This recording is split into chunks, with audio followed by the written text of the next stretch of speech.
In 1991, the history class at Union University was having the senior class was having a something special. Now I can't find the name, but Mr. Backett, who was a teacher, he decided that he could research on Bemis, and that the seniors do original research about the Bemis town. And they could do whatever they wanted to. They could go to different books, find whatever they wanted to, newspapers, Bemis School, that was one, and then personal interviews. Well, one of the people who was a senior found out about me and had me to interview Al Fry. Al Fry was, at that particular time, he was 87 years old, so he was on up there. And I went to interview him, and he told me about it himself. Said he was from McNairy County. Now, the reason we're talking about Al is because he's part of the story. He told the story about one of the tragedies. He said he was from McNairy County. In fact, he was from Montezuma area. Daddy was called J.C., John Canterbury Fry. He lived 4 houses from the mill on the corner of 2nd Street and Massachusetts. If you remember Richard Fry lived in that same house, and that was Richard Fry's daddy was Al's brother. But anyway, they were living real close to the mill. And he said the first thing he could remember about Bemis when he moved here, he was a year old, but he don't remember much. But at some point, he remembered the mill whistle, and he realized, that's different. And so that impressed him as being something different.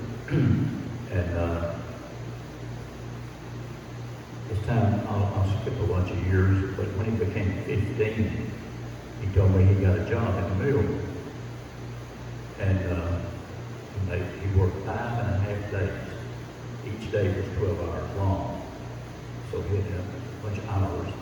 And he ended up, they made $3.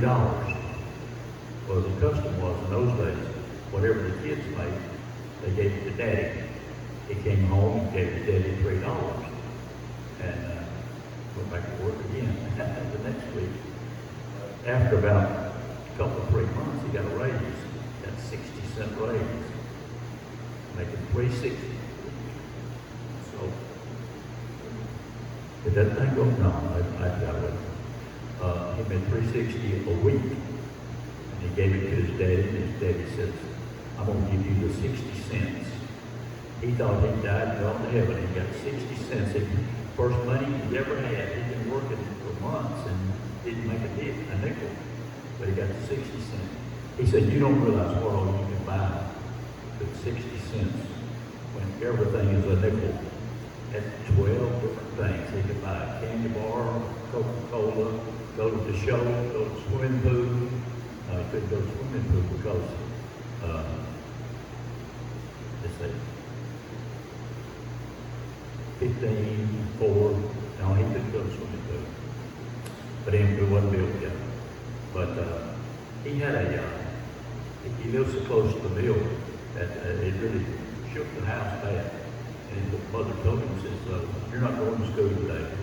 Said that road down behind the mill there, between the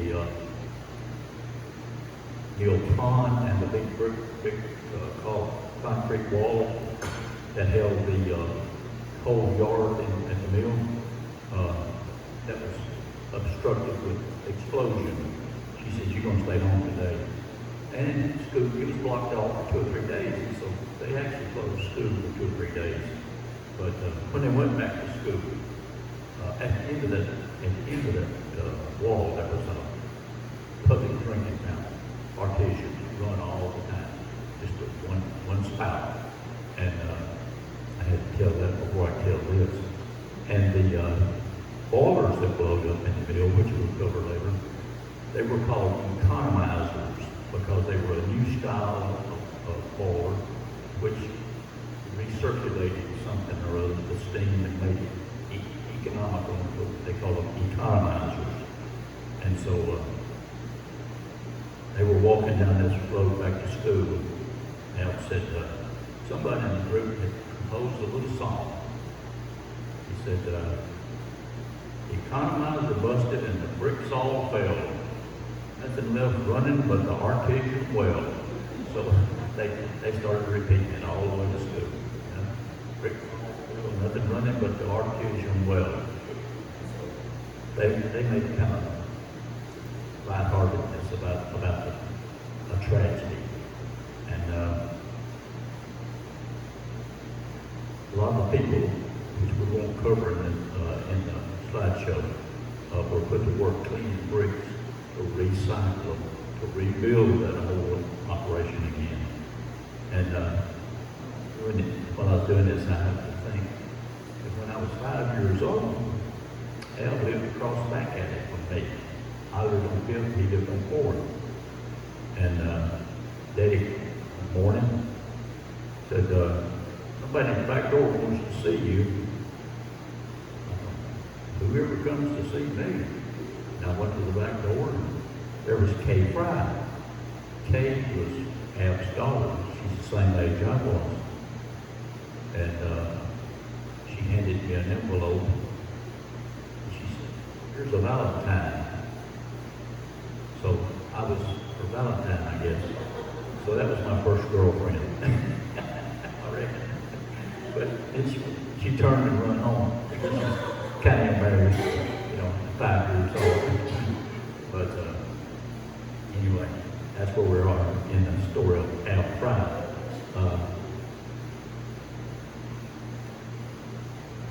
Okay, if you start the slides, what are we down to? What you got first? Oh, that's Al Fry's, where he died in 1999. And let's see, what was it I wanted to point out? Anyway, his name, nobody ever knew his middle name, but it was Elmo, and it's not even on, they started to write it right there, but he died at 95, and married to Myrtle, and he worked in the mill, but he also, we'll cover that later, on down at the bottom. But here's Steve still lives right here close by. And then go to the next one at the bottom of the, he went to First Baptist Church, or Aaron Chapel, as it was called then. And he was a very active guy. He ran the YMCA. He didn't even know how many years, and neither did Steve. And he was a member of the 20-year club, and he was a Sunday school teacher. He about 15 or 20 years at the church, and he was president of what they call the Brotherhood. That's a men's group at the church. He served on the benevolence committee, decided how to spend for needy people, and he was a head usher at the church, and he ran the Scouts for many years, and he originated the Bemis Senior Citizen Center and the Baptist Church Senior Citizens Group, and so that's how active Al Fry was. He was always in the middle of everything, and so now we go to the next slide. That's what he didn't see, but that's what happened. This was an explosion at the mill, and there's a person standing. That's how big an operation. And let's see, there's somebody down low. I can't, right there is his hat. Man. but it was a terrible explosion. And next, it says boiler. This guy was on the boiler. What he was doing standing on the boiler, I don't know. But this is the banner, Nashville banner covered in Nashville, Tennessee, on February the 10th. And he was standing on the boiler and was thrown through the roof of the building. It said miraculous escape from death. And then the next one is over here, talk about the explosion and many thousands of dollars. And the fire department from Jackson came. But let's see, and the ambulances responded. I don't believe this particular story tells about it, but the fire department from Jackson didn't ever throw any water on it, just as they got it all fixed. The Bemis Fire Department got it under control. And, but it did blow out. It said hundreds of windows in the mill. I don't know which story has that. We have a number of them here. And, but there was, they took them to the Crook Sanitarium right there. And they were, it says several, and no, seven right there. 7 were taken. And one was missing, and one actually went home with severe burns. And we'll see that in just a minute. But it's Mr. Hudson right here was on top of the boiler. And it says, this is an understatement, widespread excitement. And yeah, it was widespread, all right. And right down here, they call sent them to Mr. Brown. I think that's supposed to be Dr. Brown. DR, did an MR. It's like all newspaper articles. There's always a mistake somewhere. And but there's one employee missing, and they believe he's perished underneath the debris. And we'll see another story. Next slide. It's titled "Boiler Kills and Maims," and Ollie Kelley was the Negro workman that was killed, and it took 36 hours to find him underneath all the rubble. And but let's see here, wreckage. They interviewed Mr. Mycocky on the podium, has it underlined. But anyway, Mr. Jones said that it would take several weeks for everything to get going again. And in the meantime, everything was black. The mill was dark. Every house in Bemis, if they didn't have a candle or a coal oil lamp, it was black because the dynamo or the generator that have sent electricity around Bemis, it took it out too. But let's see here where we are. Webb Luttrell was badly burned and bruised and was taken home. He was in the engine room when the explosion, and the emergency room, we had a lot of burns. Okay, next slide. He went home, but he died. They should have took him to the Crook Sanitarium instead of taking him home, the way I see it. But he died a day later at night, at 10 o'clock at night. And here's Kelley, was the first one that hadn't been found yet. So Luttrell was the first one to actually be died or found him, reportedly. And then Kelley was next. Where he said, no, it's on another story. A large force was removing tons of bricks, and Ab said that they was taking each brick and taking all the concrete off of the mortar, and so they could use them again. And the three young said it'd be 3 weeks before they could get the mill going, and so he was looking forward to opening right back up. but it was dark for that length of time. And then,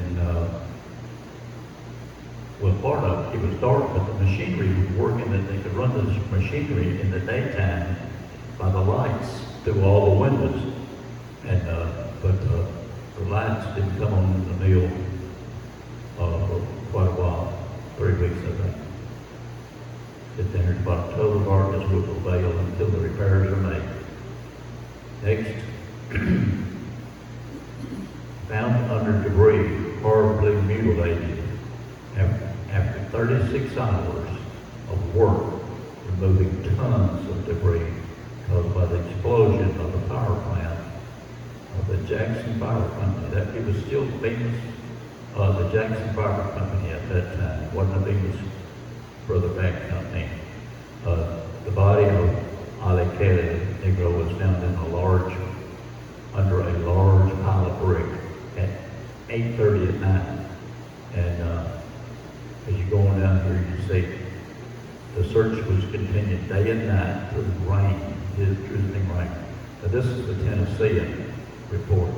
I don't think the Jackson Sun reported drizzling rain, but they got it in National Story. This is on Thursday the 13th, but it's dated the 12th. Next.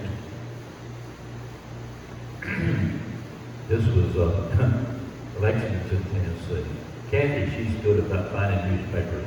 I think she pays extra money to get that information. And but anyway, she get it if it's published, she'll find it. And this was the Lexington Press, Progress, not Press. And but it was about 7 o'clock in the morning. Al said it was about 7:15 because he was already ready for school and out in the yard playing around whenever the explosion happened. And the school didn't open until 8 o'clock. So he was out there at 7:15. Another article tells exactly, I think. But here's something that it was a bad news. It said reports gave loss of life as high as 40, but we know it wasn't. It was 2. Now Ollie Kelley, here's another story about Ollie under all the debris. And notice here, Columbia, Tennessee. The Herald and Mail gave basically the same story. People were blown up, burned. When I lived on 5th Street in 1940 up to 52, there was a guy that lived across the street, and his name was Bell, Mr. Bell. He was some sort of engineer or something. Not that I lived in that part of town, I lived across the street from that part of town. And the bosses lived on one side and we lived on the other side. But Mr. Bell, he had burn on his face. And he was red, and you know how burns will leave you half red and half regular skin color. And I asked Dad what's wrong with him. And he said he got burned up and it burned in an explosion. And he just called it an explosion. I didn't ask what date or whatever. But Mr. Bell, he suffered, you could see the scars the rest of his life where he was in that same explosion. Okay, next. Mill at Bemis, again in operation. Now this is March the 3rd. We're talking about February the 10th. And now we're standing still for 4 weeks. Bemis got right back on it and got going. Started the mill running again. The mill will be run both night and day until the number, wait a minute here. Pending the repairs at engine room number 1, the mill will run both night and day until everything is back in shape. But it did blow out a lot, like I said, hundreds of windows in the mill. And so they had to replace all those also. And 2 workmen, they finally decided it was 2. For years I heard it was 1, and then all at once, I guess I didn't really research it, but it was two. And had four of the 8 boilers are now working, and they're furnishing enough power to run engine number 2. And a guy out of Birmingham, Alabama came by as an engineer to take over the guy, Webb Luttrell's place, and got killed. And he was he knew all about cotton mills, I guess.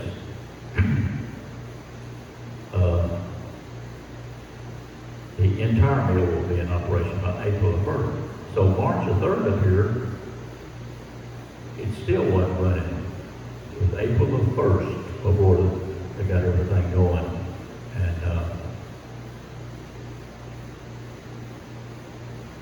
Herschel Hunt, the last line, an electrician, is slowly recovering.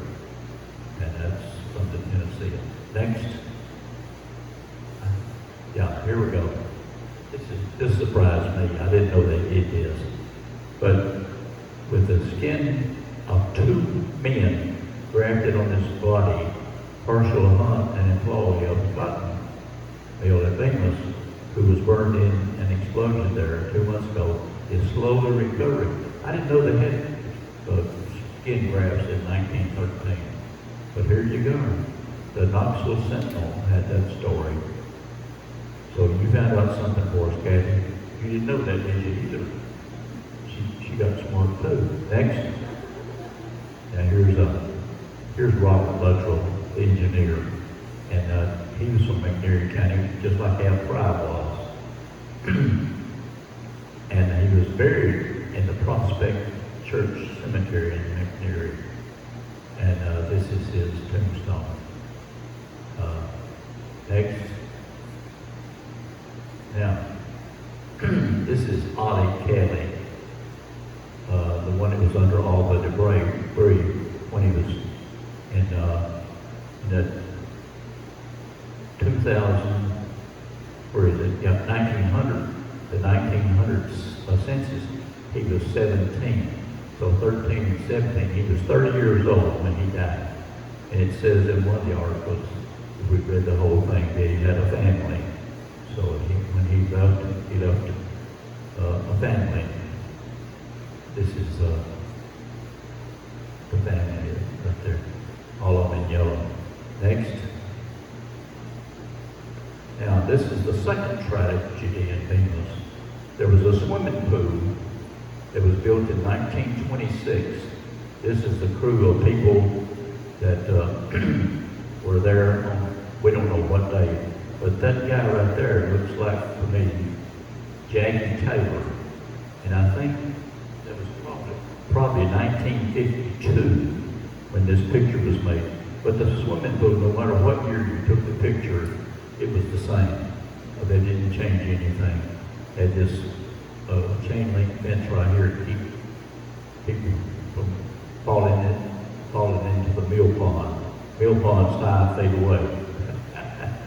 And but a lot of people always standing around watching while a few people's actually out there in the water.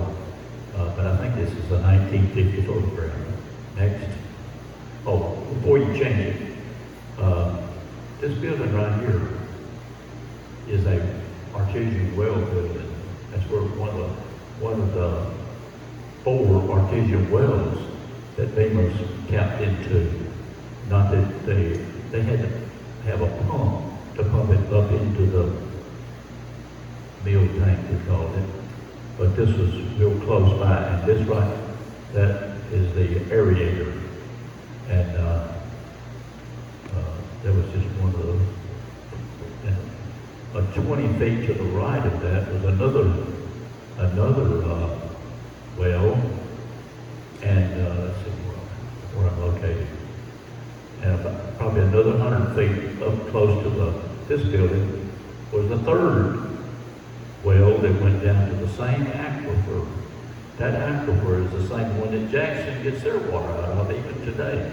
They can drill nearly anywhere they want to in Jackson and get water. Real good water. Not a well, but an artesian pipe. that had pressure to it. Okay, next. Now, Curtis Johnson. This is a record of the funeral on July the 6th. And right here, place of death, Bemis swimming pool.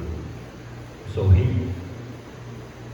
swimming pool opened on July the 5th, 1926. This is the second day of the pool being opened.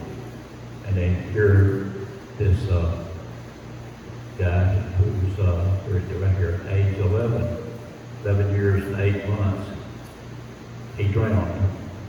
That was getting the pool off a bad reputation. No telling how many kids didn't get to go to the pool for a year or two because Mama said, that's a dangerous place to go. And he couldn't say it wasn't because this guy he drowned right here. And he was a Griffin Funeral Home was in existence at that time. I have the number, I have the grave number. Let's see. Now that's not listed on here, but it doesn't matter. If you want to know, call me. I'll look it up for you. But next, here's another record of the dead. He died July the 26th from ancestry. So there's two reasons we know there's on July the 6th. Next.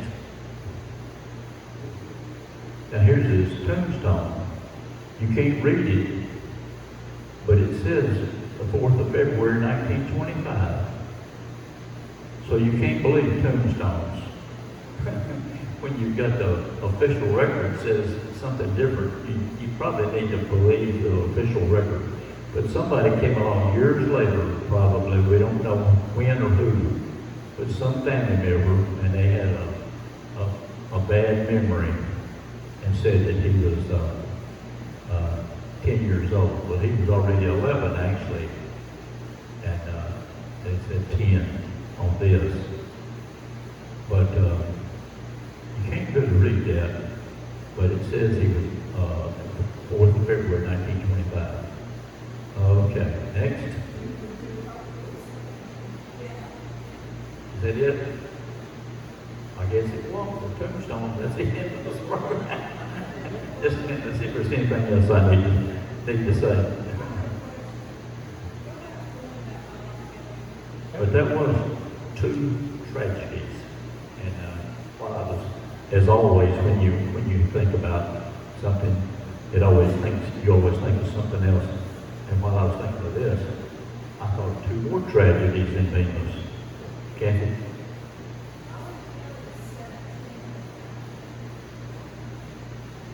What's this one you're talking about?